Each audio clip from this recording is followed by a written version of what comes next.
my beginning at dancing was when we hung around Krug Park when I was a kid. I was a young kid. Mm-hmm. And this dancing, they had a lovely ballroom in this park, and they had a dancing teacher that taught ballroom dancing, as well as she had been someone from New York that had taught ballet and all that sort of thing.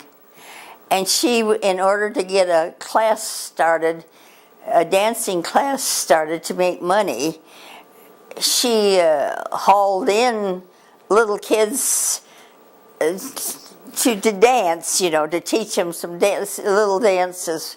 And I was one of them because I was quite prevalent around the park, hanging around.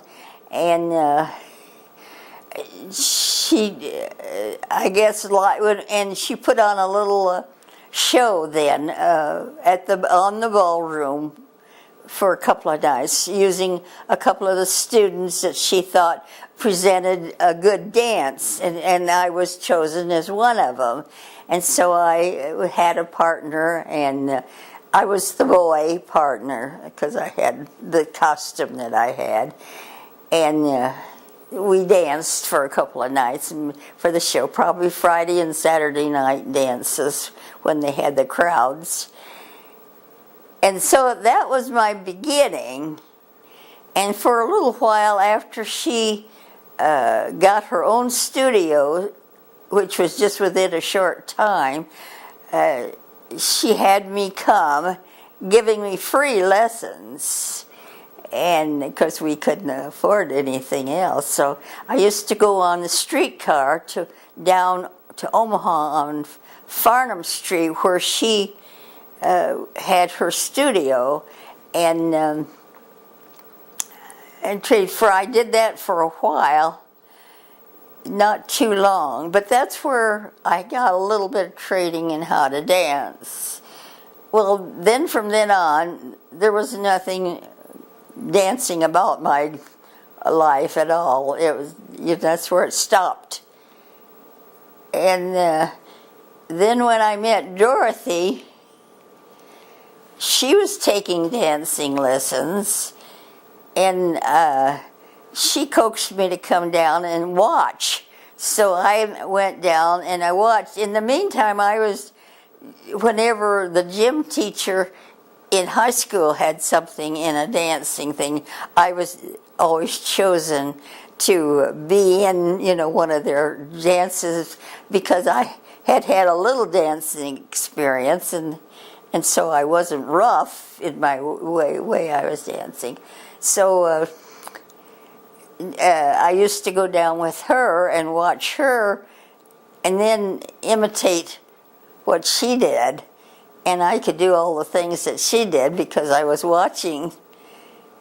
And one day, when this teacher decided she was going to have a review of all her students at this one of the big theaters in Omaha, she said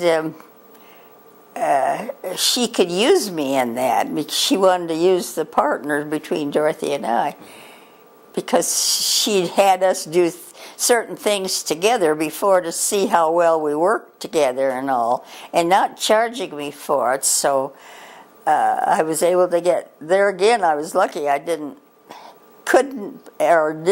pay either, and so I was in that for a week along with her. That was my beginning.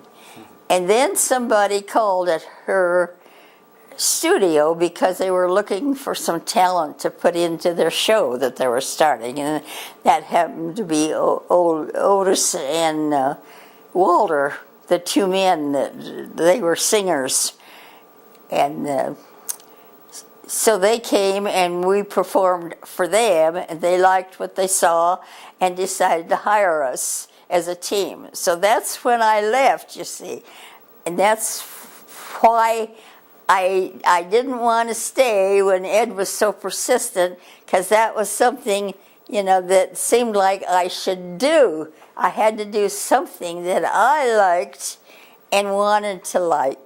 and I wasn't ready to settle down for a marriage. You traveled throughout the Midwest? Is that pretty much what you did? Yeah, a lot of Iowa towns, and Chicago, and then several towns in Illinois, and Indiana, and Pennsylvania. But we never got to New York with our show. We got up to in Michigan and Sheboygan, Wisconsin. I think we got to some Wisconsin.